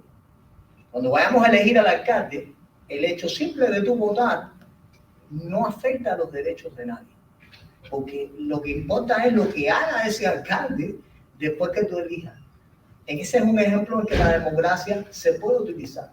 Porque no estamos y hazte siempre esa pregunta con cualquier cosa, cuando te digan, vamos a decidir esto por la votación, por la opinión de las personas. Si ese tema no afecta a los derechos de alguien más, se puede decidir por democracia. ¿Y qué pasa? Hay muchísimos ejemplos que las cosas no se pueden decidir por democracia y por eso la palabra democracia no aparece en la Constitución de los Estados Unidos, ni aparece en la Declaración de Independencia. Cuando los padres fundadores se sentaron a escribir, no, democracia no, república. La famosa anécdota de Franklin, que será por cierta, cuando salieron de la Convención de Filadelfia, le dijo una señora, ¿qué gobierno vamos a tener? Y Franklin le dijo, una república, si la saben conservar. Y ese es el problema que tenemos ahora. Pero básicamente hasta esa pregunta, esa es la diferencia entre la república y la democracia. La república te deja bien claro que hay derechos que son individuales, que son tuyos, que son inalienables, que no se pueden decidir por democracia. Esa es la diferencia entre la república y la democracia. La república te deja bien claro eso. Si tú eres una democracia, estás abriendo la puerta abierta a decir, mira, mañana aquí hay personas en Miami que no me gustan. Y tú dirías, y tú dirías, eso es un ejemplo de Jair muy... No, te pueden decir, mira, no me gusta que haya armas. Yo voy a dar ese mismo ejemplo. No me gusta. Aquí no pueden votar. Pero esa es la única diferencia que hay entre república y democracia. Es la más grande de todas, Es que porque la esa abarca más todas las valiosa. demás. Abarca todas. ¿Cuál es la diferencia entre usted y yo en este país? La constitución de este país nos protege a los dos iguales, ante la ley, ante la libertad de expresión, ante portar armas. Y la cuestión de las armas, mucha gente dice, no, que quieren las armas para de cacería. No, señores, ustedes tienen que leer. El permiso de portar y tener armas en este país no es ni para cacería, ni para matar al vecino. Es en contra de un gobierno dictatorial. Si todo el mundo en Estados Unidos quiere votar a quitar las armas de este país, no pueden. No pueden, porque es un derecho constitucional. Si no fuera así, Einstein dijo una vez, si fuera este país pura democracia, todas las veces hay dos idiotas que me van a ganar a mí. Genio. Es que dos contra uno siempre van a ganar. No. Ampliando eso, hay un viejo proverbio americano que dice, la democracia son dos lobos y una oveja votando sobre qué se va a comer uno. Los lobos tienen un cartelito que dice oveja. Y la oveja tiene un... Esa es la democracia. Cuando afecta a tu derecho, no se puede usar. Un derecho cualquiera que sea reconocido como derecho natural. Que te digo, son tres: la vida, la libertad, la propiedad. Ahí entran todos los derechos. Cuando tú dices yo tengo libertad de tener armas.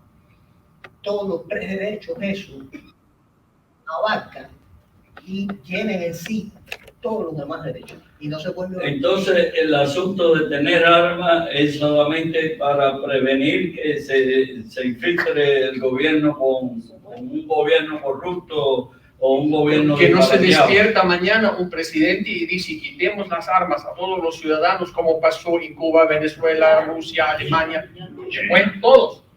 Lo primero que hicieron es quitar las armas al pueblo y después cambiar el sistema. Es lo más fácil. Es lo más fácil. Y solo un punto, fíjense que, porque la base, mira, el propio Barack Obama, cuando le hablaron de Bill of Rights, o sea, la Carta de los Derechos, él dijo, eso simplemente es una gama de derechos negativos. Porque él aboga por los derechos positivos. Los derechos positivos es el derecho que tal vez te da, por ejemplo, de tener una licencia de conducir el Estado.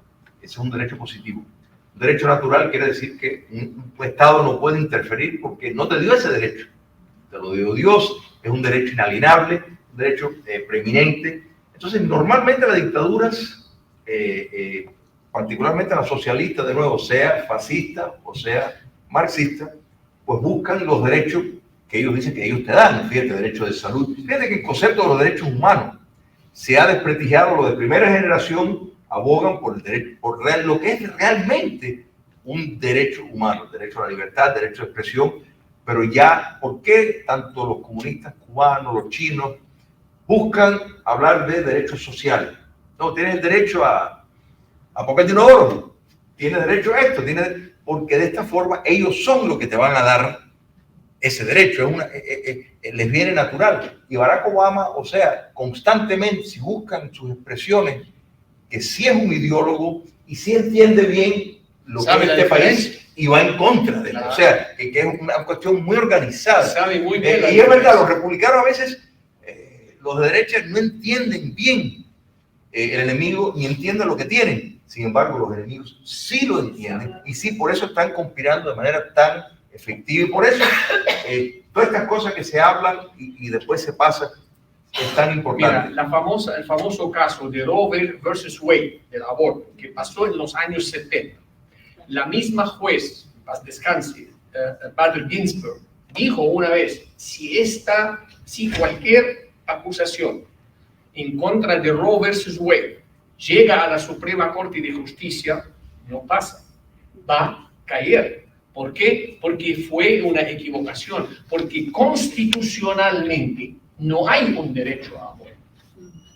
Lo que hicieron los jueces el año pasado no fue prohibir el aborto como quieren hacer la propaganda los medios de comunicación. No, solamente dijeron que no es un derecho constitucional a una mujer que tenga un aborto. Ahora, lo que quiere hacer en su estado, quiere hacer eso, es poner el, pero constitucionalmente no es un derecho. Lo mismo que no es un derecho constitucional que yo quiero, ¿cómo se llama? Seguro médico toda mi vida. Esto no es un derecho.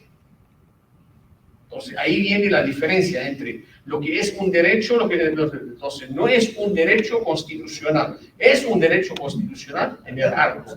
Es un derecho constitucional que yo hable sin tener temor a represalia. Pero no es un derecho a mi mujer que tenga un aborto. Eso no es un derecho. Es una decisión súbita.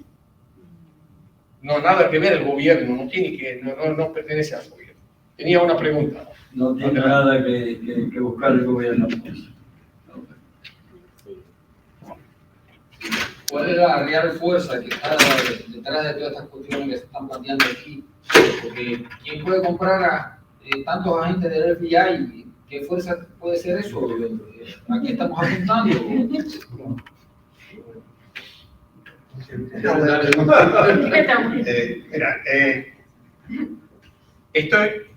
Yo hablé en un momento del foro de Sao Paulo de los huérfanos y las viudas de Stalin que se reunieron porque los reunió Castro y Lula porque estaban preocupados porque el comunismo estaba como pasando de moda. Lo que estamos viviendo hoy en día, los que nos quieren quitar esos derechos y nos quieren quitar las libertades y todo lo que estamos disfrutando hoy en día, es precisamente esta gente que lo que están es a favor de una cancelación de la cultura. Cuando tú quieres cancelar una civilización, tú quieres destruirla, bueno, todo tiene que ver con la cultura, no solamente con lo que habíamos hablado de la justicia. La cultura también es uno de los, digamos, derechos inalienables de la gente. Bueno, haz una contracultura. ¿Cuál es esa cultura? La cultura de la tiranía, la cultura de que no tienes derechos, la cultura de que el Estado sabe lo que tú quieres y es como tu papá o tu mamá. O sea, tú no eres un individuo, tú eres parte del Estado y como tal tienes que obedecer. Esa es la fuerza a la cual nos estamos enfrentando. Cualquiera dirá, bueno, esa es una fuerza que no la podemos ver. No, claro que la podemos ver. Yo te mencioné antes un documento de 110 páginas. Léanselo para que vean, ahí está plasmado. No hace 200 años, no hace 100 años. Hace 4 años atrás, en un documento firmado por qué hoy en día es presidente. Es prácticamente el manifiesto comunista 2.2. Entonces, ese es el enemigo que nos estamos enfrentando. Yo entiendo que es difícil verlo muchas veces. A veces hay que analizarlo. Y para eso, digamos, personas como Julio reúnen a grupos como ustedes para que tratemos entre nosotros de iluminarnos un poco, de entender un poco lo que está pasando. De eso se trata.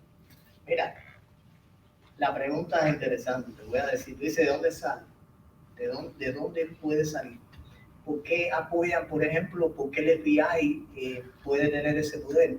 Y vamos a hablar de otras instituciones, de otros detalles. ¿Por qué Target vende libros pornográficos? ¿Por qué Disney hace lo que hace? ¿Por qué Adidas sacó un hombre a anunciar trajes de baño? ¿Por qué la cuchilla Aguilé tiene la bandera del arcoíris? ¿Por qué Chocolate Hershey se anuncia con un transgénero? ¿Por qué Starbucks hace lo que hace? Fíjense cuántas compañías le he dicho. La persona dirá, bueno, ¿y por qué todas esas compañías hacen eso? Es que se ha establecido un capitalismo corporativo en el cual el gobierno vive en matrimonio con todas esas grandes compañías. Y le da beneficios o le aprietan la tuerca cuando le conviene. Entonces llaman a toda esa gente y le dicen, mira, esto es lo que hay, esta es la ideología de género, tienes que poner un transgénero que anunciar, tienes que hacer esto, tienes que hacer lo otro, porque es la pregunta elemental. El equipo de los Dodgers de pelota que el otro día hace la primera hora, ponen ahí a los transgéneros. Entonces tú dices, bueno, el béisbol, la cuchilla Gillette, chocolate, esto, la cerveza Bud Light, la Miller Lite, todo el mundo. Ese es el asunto, que el capitalismo dejó de ser lo que era a partir del ataque a la propiedad, porque el gobierno no puede intervenir en la economía. O sea, la intervención del gobierno tiene que ser mínima, tiene que haber una libre competencia. Para el día que, como digo, ellos van a prohibir los carros eléctricos. Bueno, el gobierno no los puede prohibir, el gobierno no puede meterse en eso. Ahora, todo el mundo quiere hacer carros eléctricos. Bueno, si yo hago carros de gasolina, entonces a lo mejor no tengo competencia. Por eso es que el capitalismo en eso es muy sabio. Pero ¿contra qué estamos luchando? Es contra ese matrimonio del gran gobierno que se ha metido. Y cuando se metieron aquí con la ley Sherman contra los monopolios, esa ley no se hizo contra los monopolios. Eso fue que el gobierno dijo, espérate, ustedes son los monopolios, tienen que contar conmigo. Esa es la cosa. Hay una cosa interesante con respecto a lo que dices, que tiene que ver con las compañías. Por ejemplo, el Nasdaq. El Nasdaq es como digamos, bueno, uno de los centros financistas, o sea, financieros, donde las compañías ponen sus acciones a la venta en la parte tecnológica, más que todo. Ese es el Nasdaq. Bueno, resulta que el Nasdaq saca una reglamentación de que las compañías que quieren estar listadas en el Nasdaq tienen que tener en sus directivas, la mitad tienen que ser mujeres. Luego, el 20% tienen que ser minorías. El 10% tienen que ser minorías sexuales. Uno dice, bueno, pero ¿qué pasó aquí? Yo tengo una compañía y a lo mejor yo quiero tener a los mejores en mi compañía. Y si tengo 10 directores, bueno, y no consigo 5 mujeres, sino que consigo 4. Y un gay o una lesbiana. Tengo que poner gente porque me están obligando a poner gente que a lo mejor yo como empresario no quiero.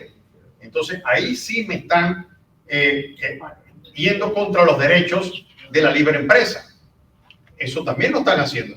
Eso es parte, y no quiero entrar en teorías conspirativas. Pero es la libertad. Pero la libertad, entonces... A lo mejor el homosexual es el más brillante y ese es el que dirige la compañía. Correcto. En el caso de que así sea. En algún momento vamos a tener un simposio sobre el caso de juez. El ESG, que en efecto... Juez Thomas, que es negro y es juez de la Corte Suprema. Tienes que sacrificar la calidad por la diversidad. Pero no es porque es negro. Quería llamar la atención sobre algo muy importante que usted dijo. Y pienso que es la base ahora social, que es la guerra psicológica con las emociones. Si quieren quitar las armas, enseguida ponen una escuela y matan a 8, porque eso ataca las emociones. Y todo el mundo se desarma, porque ¿quién no se va a desarmar ante la muerte de 4 niños? Entonces, están jugando con la psicología de cada uno de nosotros en cada una de las acciones. Y no es una psicología cualquiera, es la psicología de Freud. Bien llamada, bien metida en la mente de cada ser humano. De ahí OnlyFans, de ahí Bad Bunny, de ahí todos esos entes fabricados y de ahí cada una cosa. Por eso el ataque a la masculinidad, por eso todas esas cosas, porque está bien pensado, todo bien pensado. Y eso es muy importante. Cada vez que haya un ataque emocional, tenga cuidado, que ahí está el problema. Acá. Mira, yo creo que Sí, es muy complejo. el asunto es bien complejo, porque cuando usted ve que se hacen comparaciones sobre cómo trataría este tema un país como China, o cómo lo trata Putin. No lo trata. No, sí lo trata. Lo tratan como precisamente las confunde, que era lo que tú decías de la discusión. Y hay que tener cuidado, porque fíjate que es un pensamiento, como lo dice el amigo ya, que Bueno, eso es un pensamiento de tendencia demócrata. ¿No? ¿Qué es un pensamiento de tendencia demócrata? Que la homosexualidad existe desde tiempos inmemoriales. Sí. ¿Qué es lo nuevo? Lo nuevo es el fentanilo. Lo nuevo es la ruta de seda, pero con un puño de acero y el guante de seda. Nosotros, si a mí me preguntara el profesor Andrés R. Rodríguez, que está acá, ¿de dónde viene eso? Porque hemos estado debatiendo mucho. Y es que sencillamente el mundo es más complejo que esa cosa que funcionó durante medio siglo, de que, bueno, aquí está la Unión Soviética y aquí está la democracia. Ahí tenemos algunas divergencias sobre lo que es el monopolio de la violencia, sobre lo que es democracia, sobre lo que es república. Pueden haber repúblicas democráticas, pueden haber repúblicas que sean autocráticas. Es decir, son discusiones y no se puede despachar eso. Yo vengo del mundo de la ingeniería y me fui a estudiar ciencia política para tratar de entender qué pasaba en Venezuela y tratar de asesorar y de alguna manera participar del mundo político de una manera un poco más, discúlpeme la alusión personal, pero esto no es tan sencillo como lo estamos poniendo acá, porque cuando tú no entiendes que estás frente a un mundo complejo donde sí han avanzado derechos que tú te preguntarías si es un derecho natural o no ser homosexual, y te vas a Cuba y ves las películas que uno vio de joven y dice, bueno, yo desprecio a esa gente que castiga y persigue y lo va a tirar en la hoguera porque el tipo simplemente tiene una preferencia. Y no es una que yo me percibo médico, como estábamos hablando, es que yo me percibo médico. Entonces voy a ser médico porque simplemente lo decreté. No, en efecto, hay una serie de circunstancias que te van llevando a ti a que te rebeles contra algo que te está negando tu libertad. Y nosotros estamos errando, y yo por supuesto estoy aquí sentado porque soy pro-republicano, pero debería haber un debate más abierto y pararse uno en una universidad y decir si los republicanos y los demócratas siguen asesinando a este país, a esta gran nación, nosotros le estamos haciendo el servicio, porque no tenemos la valentía. Y decía yo que, discúlpeme la otra alusión acá, de Fidel Castro, que era un cobarde intelectualmente, porque no tuvo los pantalones de enfrentarse a estos debates y llevarlos a donde hay que llevarlos, que es la libertad profunda de un ser humano, donde no haya libertinaje que te lleva, como dices tú, a tirar los brazos y darle cachetadas a los demás. Entonces, los invito a que, y gracias por la invitación, de verdad que me siento muy complacido, discúlpeme que me tomé unos minutos, pero creo que es más profundo que como lo estamos planteando, y entonces, de alguna manera congelándolos, como que somos los que tenemos la verdad y somos los republicanos, y entonces la ideología de género es el otro, o sea, son como las dos, no, tú sabes, estamos distraídos en eso. En vez de decir de una vez por todas, como tengo armas o no tengo armas. No, claro que tiene que haber un monopolio de cierta cantidad de violencia en manos de un ejército que es de la nación y que debe estar bajo un régimen constitucional y civil, pero no puedes tampoco permitir un tipo que tenga un cuarto lleno, entonces, porque nosotros tenemos unas milicias, porque puede llegar a un estado precisamente de anarquía, que dice, bueno, yo tengo aquí unos cañones. Allá en Venezuela había un tipo que en medio de esto tenía unas ametralladoras y una vez se paró y entonces, porque iba a pelear con el vecino. O sea que el mundo es más complejo de como lo estamos queriendo decir. Discúlpame, me entendí un poco. Mira, yo disiento contigo en que esto es muy complejo. Exacto. Esto no es complejo. Esto está facilito. O sea, yo lo veo fácil. O sea, yo lo he estudiado y no me hace falta ser máster en ciencias políticas, lo que sea, para leerme un documento que me dice lo que me van a hacer. ¿Cómo me lo están diciendo? Yo no te estoy diciendo que estás equivocado, pero lo que te estoy diciendo es que yo sí lo veo sencillo, porque, ojo, a la gente, al pueblo, no le puedes complicar la cosa. Los abogados, y aquí deben haber algunos abogados, siempre dicen, ¿para qué simplificarlo cuando puedes enredarlo? Es un dicho de los abogados, porque el trabajo de ellos es enredar las cosas. ¿Okay? te metes con abogados y vas a terminar enredado siempre. ¿Okay? Entonces, lo mejor es, vamos a simplificar las cosas, vamos a ver lo que el gobierno está haciendo, y no solamente eso, lo que plasmaron, y vuelvo y repito y me disculpan la repetición, las 110 páginas del documento firmado por Biden y Sanders.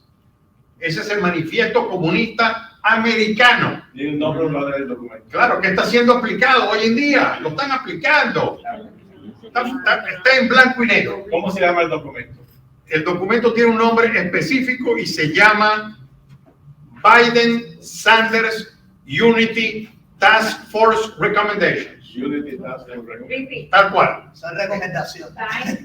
Son recomendaciones, pero sí, Vamos a implementar. exacto. Sí, es un experimento, pero un experimento diabólico. Entonces, ese es el comunismo. Fue un experimento diabólico. Es un experimento diabólico. Miren los resultados. Cientos de millones de muertos. ¿Qué clase de experimento es ese? No, y esto que dices a nivel nacional, lo que está en el foro de Davos.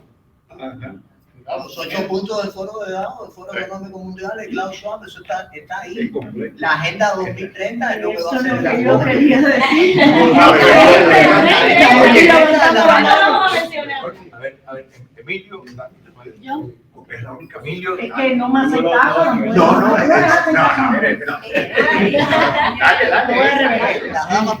Yo hace rato quería intervenir para decirles que yo he leído bueno, no la he leído, la he estudiado por arribita, la Agenda 2030, y nos quieren cambiar. Claro. La civilización, lo que uno de ustedes dijo, es un cambio de civilización, donde lo que tú pensabas ya no es lo que es. Y no es que tú seas homosexual, es que tú te percibes.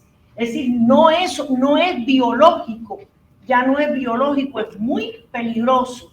Y son metas a seguir. Si ustedes lo miran, aunque sea en un YouTube presentation, no tienen que leerlo porque es extensísimo.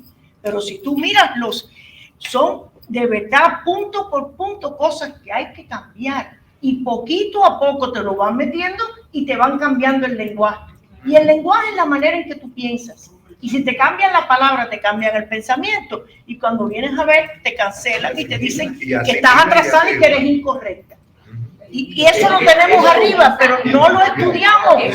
Mira, eso si se lee cualquier documento de los países Fabiano, te das cuenta que ellos abogaban a favor de esto. Léanse cualquier libro de H.G. Wells, el socialista Fabiano, que en efecto, entre lo que escribió él y los libros de Schwab, es la misma metodología, es la misma visión de control centralizado y que pueden coaptar a todas las instituciones importantes en el planeta. O sea que es la misma táctica. Héctor y después Caballero después. Mira, yo cada vez que estoy en un foro sobre este tema, siempre traigo a colación un libro que me hicieron estudiar a mí en la universidad. Yo me gradué en el 76 en la universidad y tuve que estudiar 2 semestres de comunismo.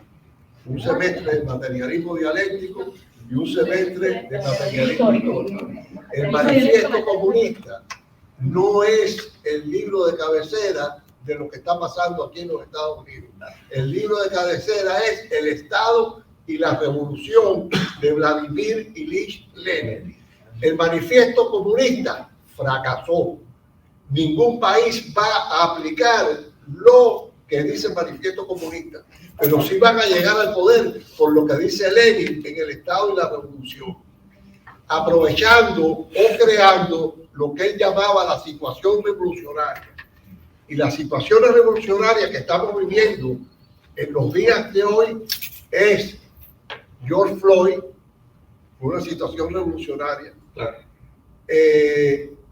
La entrada al Capitolio, que lo dicen como un golpe de Estado, ¿dónde estaban las armas? ¿Dónde estaba el líder? Trump, o hace 30 años, que abusó sexualmente de una mujer, esa es una situación revolucionaria creada. Pero el problema es que nosotros no nos percatamos. Cuando hablamos de lo que está pasando, nos preocupamos mucho por el ataque al capitalismo, y no es el ataque al capitalismo, es el ataque a la sociedad. Y lo malo que tenemos es que nos vamos acostumbrando. Yo trabajé 33 años y medio de analista de sistemas para el condado de y como había tantos cambios en el mundo de la computación, que muchas personas ya de cierta edad y con cierta trayectoria no aceptaban, nos dieron un seminario donde vino una compañía y nos dio varios temas, pero un tema muy interesante a mí se me ha quedado grabado. Nos mandó a poner de pie a todos en el teatro donde estábamos y a cruzar las manos, los dedos. Cruzamos los dedos y después cruzamos los brazos. Entonces volvimos a cruzar los dedos, pero nos orientaron que cruzáramos los dedos, no en la misma forma que lo había hecho, sino la mano izquierda arriba. Cuando cruzamos los brazos, lo cruzamos al revés, porque nos acostumbramos sin darnos cuenta a lo que nos imponen. Y eso tenemos que tenerlo muy en cuenta, porque ese es la peor debilidad que tenemos, es el acostumbrarnos a lo que está pasando. Porque es la mente humana, porque ellos atacan la mente humana. Bueno, simplemente quería comentar que este movimiento, Fabiano, que usted menciona, ¿soy yo? Sí. Ah, okay.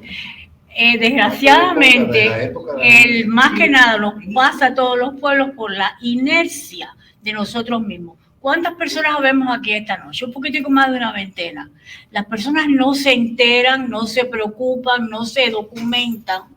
Y entonces va poquito a poquito, como los fabianos, poco a poco, introduciéndonos esa política y esa cosa hasta que llega a convencernos. Y cuando venimos a ver, así abrimos los ojos y ya estamos en un sistema comunista y nadie se ha dado cuenta. Pero tengo una preguntita que quisiera hacerla, que no tiene que ver y no tiene que ver. Se la quisiera hacer al panel, porque me está molestando hace tiempo. Y me refiero a lo del 6 de enero. En el 6 de enero han habido 4 policías que estuvieron envueltos en la rebelión, los cuales jóvenes, saludables, sin ningún problema, se suicidaron. Ok, ¿por qué? Yo pienso, ¿no? Que eso fue, que los suicidaron porque quizás sabían mucho. Pero ustedes como expertos en la materia, si no están de acuerdo conmigo o si lo están, ¿por qué no se menciona? Ni el Fox, ni nadie menciona esos 4 muchachos, bastante jóvenes, que ¡pum!, porque tenían un trauma del 6 de enero, se suicidaron. Porque tienen Para mí que tienen información. ¿Qué piensa si algunos panelistas tienen su idea, sobre todo mi que sabe tanto de espionaje y demás? Tienes toda la razón. No se mencionó en los noticieros, pero los que escucharon las audiencias se mencionaron. Y de los dos bandos, porque el senador Ted Cruz al vicedirector de la FBI lo hizo camote aquel día, interrogándolo ahí en público sobre este tema en particular. Lo que pasa es que cuando en un tema tan grande como el 6 de enero va a haber siempre muchos puntos de interrogación, quizás nunca vamos a tener respuestas. Hicieron su versión del panel del 6 de enero, los demócratas, con Liz Cheney y todo, pero todavía van a empezar otra vez los republicanos y van a revisar todo este panel, porque se presentaron evidencias de un solo lado sin contraevidencia. Hasta el día de hoy no pudieron confirmar que tiene sospecha el Congreso y el Senado de que había agentes de la FBI involucradas con la gente del 6 de enero que alentaron a la gente para entrar. 40 gente había, 40.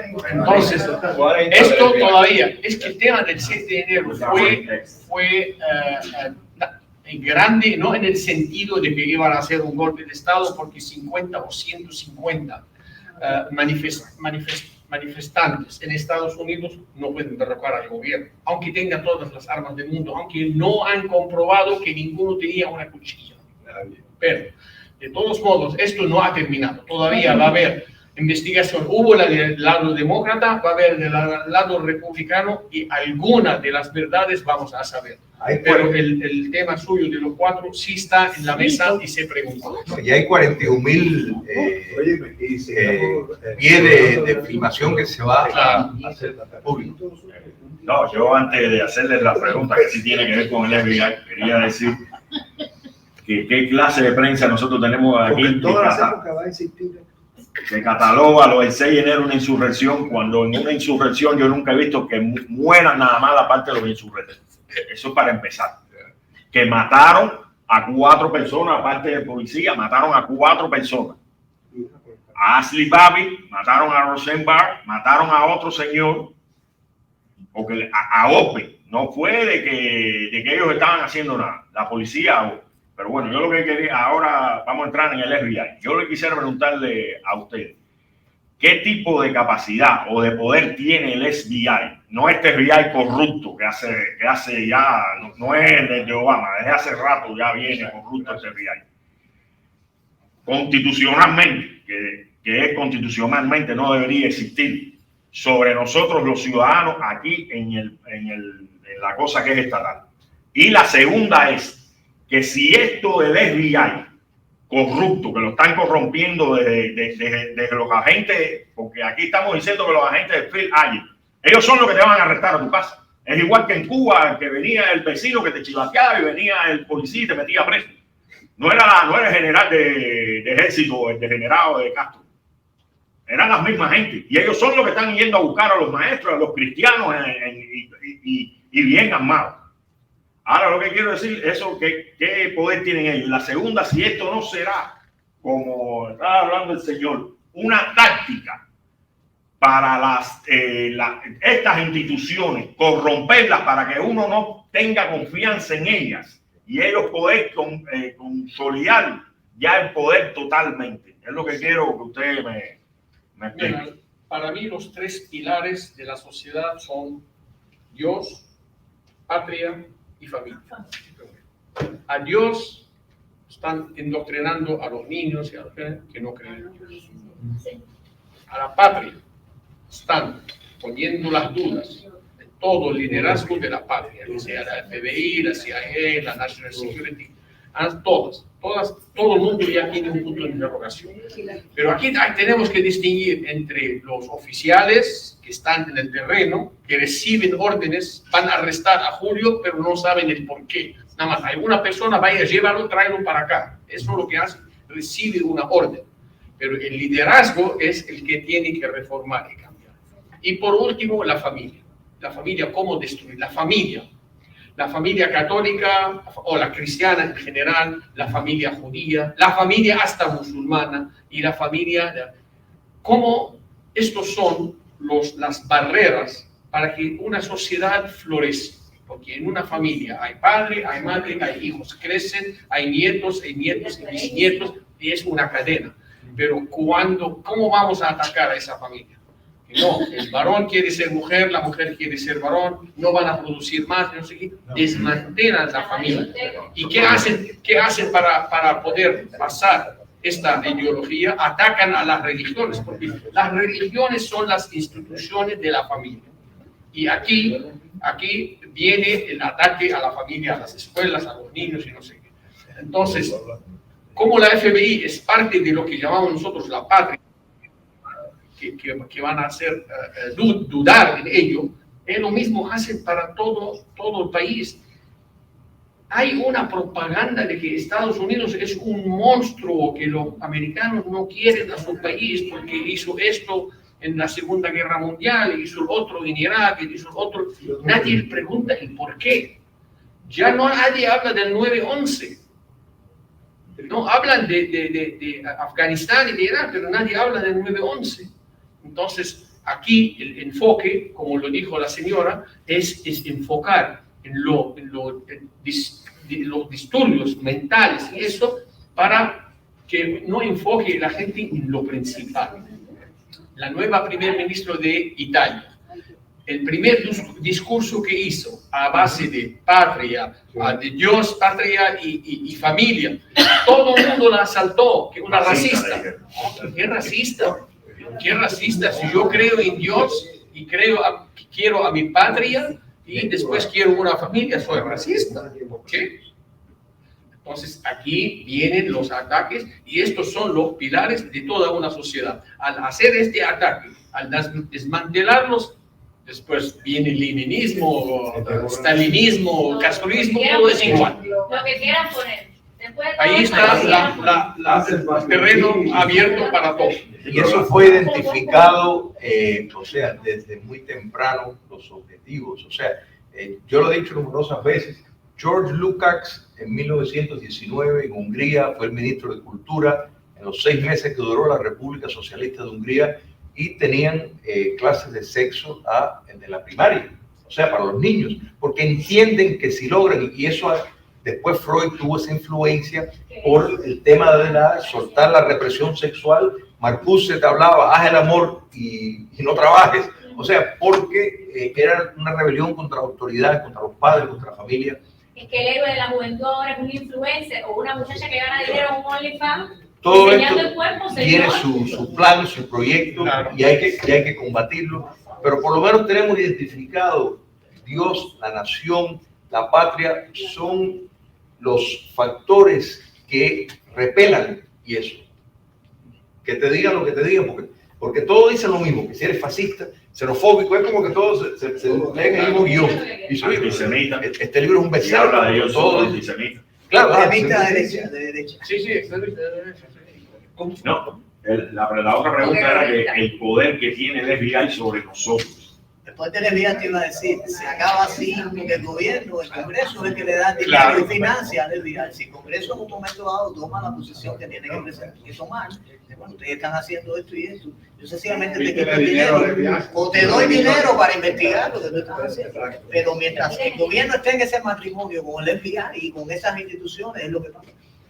Bueno, le doy las gracias a los panelistas, por favor. Gracias a ustedes.